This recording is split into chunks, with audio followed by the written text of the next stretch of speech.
মদিনার মধ্যে একটা গোত্র ছিল, গোত্রটার নাম ছিল গামেদিয়া গোত্র। কি গোত্র? গামেদি গোত্র, গামেদি। তো ওই গোত্রের একজন মহিলা, যারে হাদিসের ভাষায় বুখারী মুসলিমের রওয়ায়াত মুত্তাফাকুন আলাই, ওই রওয়ায়াতের মধ্যে এরকম আসছে যে ওই মহিলা ব্যভিচার করছে, ব্যভিচার, জিনা করছে, জিনা। দেখেন তওবাটা আমার কেমন করতে হবে সেটা সাহাবায়ে কেরামদের থেকে নিব আমরা। সাহাবায়ে কেরাম যেমন তওবা করছে আমরাও ওরকম তওবা করতে হবে। তো গামেদিয়া গোত্রের মহিলা ব্যভিচার করছে, ব্যভিচার, জিনা করছে। কি বলেন? আমরা জিনা করার পরে ওটারে গোপন রাখি, রাখি না রাখি? কি বলেন? আমরা যদি জিনা করি, জিনার তো কত ধরন, চোখের জিনা, হাতের জিনা, জবানের জিনা, অঙ্গ প্রত্যঙ্গের জিনা, প্রত্যেকটা জিনিসের কি আছে? জিনা আছে। আমাদের স্বভাব হচ্ছে আমরা গুনাহ করলে এটারে গোপন রাখবো, কিন্তু সাহাবায়ে কেরামের থেকে যদি কোনো গুনাহ হয়ে যাইতো তারা বেচैन হয়ে যাইতো, কি করবে না করবে তাদের কি থাকতো না, ওই সময় হুঁশ থাকতো না। হাদিসে পাকের মধ্যে আসছে, ইমাম বুখারী রাহমাতুল্লাহ আলাইহি হাদিসটা রাওয়ায়াত করছেন, আন্না ইমরাতান গামিদিয়াতান জাআত ইলা রাসূলিল্লাহ সাল্লাল্লাহু আলাইহি ওয়াসাল্লাম। নবীজি আমার বলেন, একবার নবীজি সাল্লাল্লাহু আলাইহি ওয়াসাল্লাম মিম্বরের মধ্যে বসা, এমত অবস্থায় একজন মহিলা, গামেদিয়া গোত্রের এক মহিলা নবীজির কাছে আসছে। আয়েশা নবীজিরে বলতেছে, ওগো রাসূল আমার, আমি তো জিনা করে ফেলছি, ব্যভিচার করে ফেলছি, আপনি আমাকে পবিত্র করে দেন। ওই মহিলা নবীজির কাছে আয়েশা বলে, ইয়া রাসূলুল্লাহ ইন্নী কাদ জানাইতু ফাতাহহিরনি, নবীজি আমি জিনা করে ফেলছি, আমারে পবিত্র করে দেন। গুনাহ করার পরে আমার একটা সময় এরকম যায় নাই যে গুম হইছে। গুনাহ করার পর থেকে আমার মনে হইছে কোন সময় জানি রবের আযাব আমার সামনে চলে আসে। নবী আমার, গুনাহ করে ফেলছি, আপনি আমাকে পবিত্র করে দেন। আল্লাহর নবী সাল্লাল্লাহু আলাইহি ওয়াসাল্লাম গামেদিয়া মহিলাকে বলল, যাও, ফিরে যাও, ফিরে যাও। ওয়া ইন্নাহু রাদ্দাহা। আয়েশা বলে, নবীজি আমি জিনা করছি, আমারে পবিত্র করে দেন। আল্লাহর নবী বলেন, যাও তুমি বাড়িতে ফিরে যাও, বাড়িতে ফিরে যাও। প্রথম দিন আসছে, নবীজি বাড়িতে ফিরে দিয়েছেন। দ্বিতীয় দিন যখন হইছে,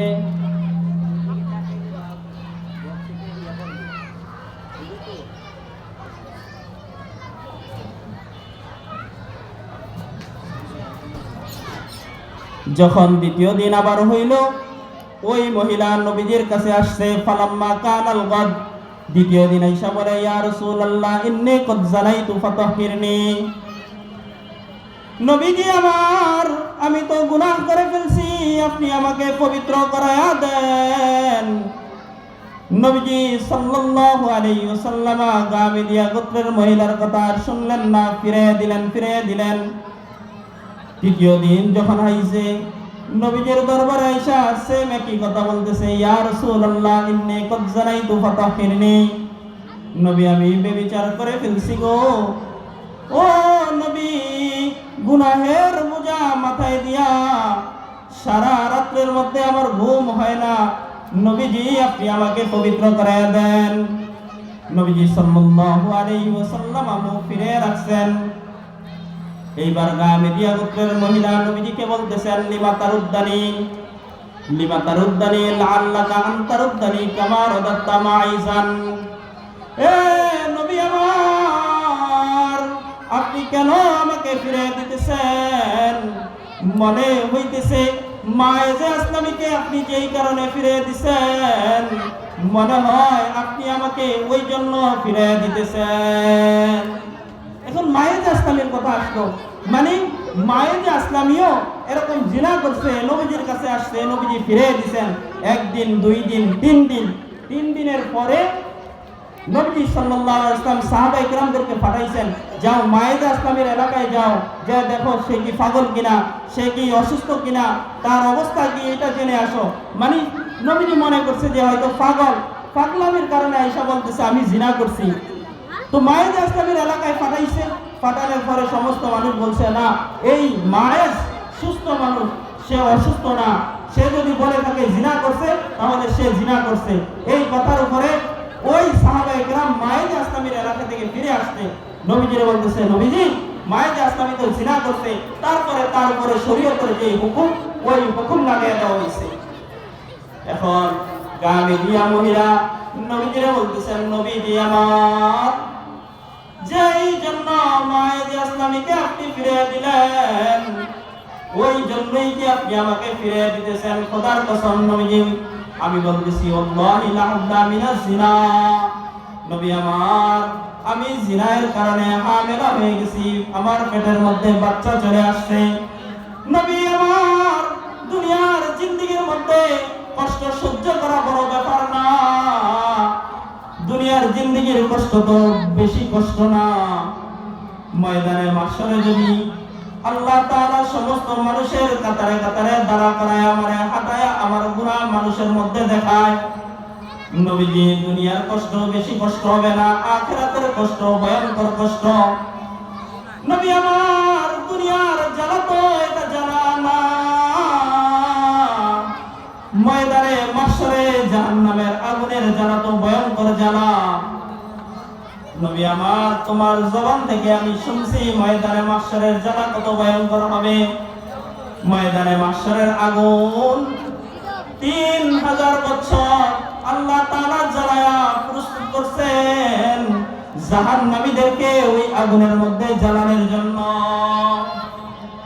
ও নবী আমার, আমি বলতেছি আমি জিনা করছি, আমার পেটের মধ্যে বাচ্চা চলে আসছে, সুতরাং আপনি আমাকে পবিত্র করে দেন।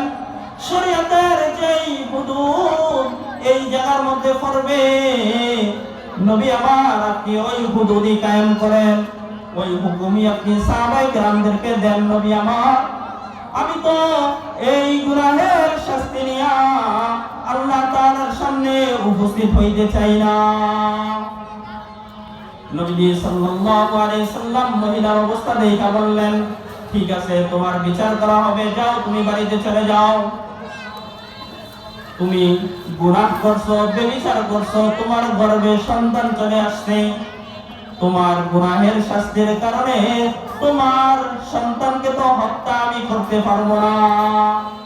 যাও যাও বাড়িতে চলে যাও, তোমার যেদিন সন্তান ভূমিষ্ঠ হবে ওই দিন আমার কাছে নিয়ে আসবা।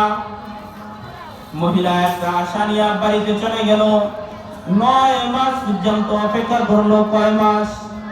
9 মাস পরে যখন সন্তান ভূমিষ্ঠ হইল, একটা কাপড়ের টুকরার মধ্যে ওই সন্তানকে নিয়ে নবীজি সাল্লাল্লাহু আলাইহি ওয়াসাল্লামের কাছে এসে বলে, ওগো সরকার, আপনি তো ফয়সালা করছেন যদি বাচ্চা ভূমিষ্ঠ হয়ে যায় সাথে সাথে ওই বাচ্চাকে নিয়ে আসতে। সরকারে দু আলম হাবিবে কিবরিয়া, দেখেন দেখেন আমার বাচ্চা ভূমিষ্ঠ হয়ে গেছে। নবী আমার, আমি তো গুনাহের শাস্তি আর মাথার করে নিতে পারতেছি না, আপনি আমাকে পবিত্র করে দেন, দেখেন আমার বাচ্চা হয়ে গেছে। নবীজি সাল্লাল্লাহু আলাইহি ওয়াসাল্লাম মহিলাকে বললেন, দেখো তোমার বাচ্চা হইছে ঠিক আছে, কিন্তু এই বাচ্চার দুধ খাওয়াইবো কে? যাও যাও বাচ্চাকে নিয়ে যাও, 2 বছর পর্যন্ত দুধ খাওয়াইবা, তারপরে যখন বাচ্চা রুটি ছিঁড়ে খাইতে পারে এরকম যদি এক অবস্থা হয়ে যায় তখন ওই বাচ্চাকে আমার কাছে নিয়ে আসবা, আমি তোমার ফয়সালা করে দিব। গামীদিয়া গোত্রের মহিলা বাচ্চাকে নিয়ে বাড়িতে চলে গেল।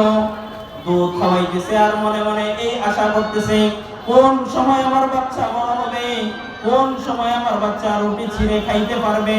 এই সময় পর্যন্ত অপেক্ষা করতে করতে 2 বছর পরে নবীজির কাছে আসছে। আয়েশা বাচ্চাকে ছিঁড়া একটা রুটির টুকরা হাতে দিয়া বলতেছে, ইয়া রাসূলুল্লাহ, ও আমার হাবিব, সরকারে দু আলম, শুনেন শুনেন, আপনি ফয়সালা করছেন বাচ্চার 2 বছর দুধ খাওয়ানোর জন্য। হাবিব গো আমার, আমি বাচ্চারে 2 বছর দুধ খাওয়াইলাম, এখন দেখেন বাচ্চা রুটি ছিঁড়ে খাইতে পারতেছে, এরকম এক অবস্থা। বাচ্চাকে আল্লাহর নবীর কাছে নিয়ে আসলেন। নবীজি ওয়াসাল্লাম গামেদিয়া মহিলার অবস্থা দেখে বুঝছেন যে তওবা কিরকম কাজ করতেছে। আল্লাহর নবী বললেন, দাও বাচ্চারে আমার হাতে দাও। মহিলার বাচ্চাকে নবীজি নিজে হাতে নিলেন। মুসলমানের একজনের দায়িত্ব দিয়ে দিলেন, যাও এই বাচ্চাকে তুমি লালন পালন করবা। মুসলমান ওই বাচ্চাকে নিয়ে লালন পালন শুরু করছে। এবার নবী ফয়সালা করছে, যাও যাও এই গামেদিয়া মহিলাকে নিয়ে যাও, ওই ময়দানের মধ্যে নাও, আর সমস্ত মানুষকে জমা করো ময়দানে। সমস্ত মানুষ আসবে আর সমস্ত মানুষের সামনে এই মহিলার বিচার শুরু হবে। সাহাবায়ে কেরামদেরকে বললেন, গর্ত শুরু করো। ময়দানের মধ্যে গর্ত শুরু করলো, কবর পর্যন্ত গর্ত করলো, গলা পর্যন্ত গর্ত করলো। মহিলা পাশে দাঁড়িয়ে রয়েছে, চোখের থেকে পানি পড়তেছে আর আকাশের দিকে তাকাইতেছে। এই আশায় তাকাইতেছে, দুনিয়ার জিন্দেগির কষ্ট আমার শেষ হয়ে যাইতেছে। ময়দানে মাহশরে যখন যাব, আল্লাহ তাআলা ময়দানে মাহশরের সমস্ত মানুষের সামনে এটা বলবে না, দুনিয়ার মধ্যে জিনা কেন করে আসলাম? বলে, আমি জিনা করে ফেলছি, এখন আমার বিচার হবে। কাঁদতেছে আর আকাশের দিকে তাকাইতেছে।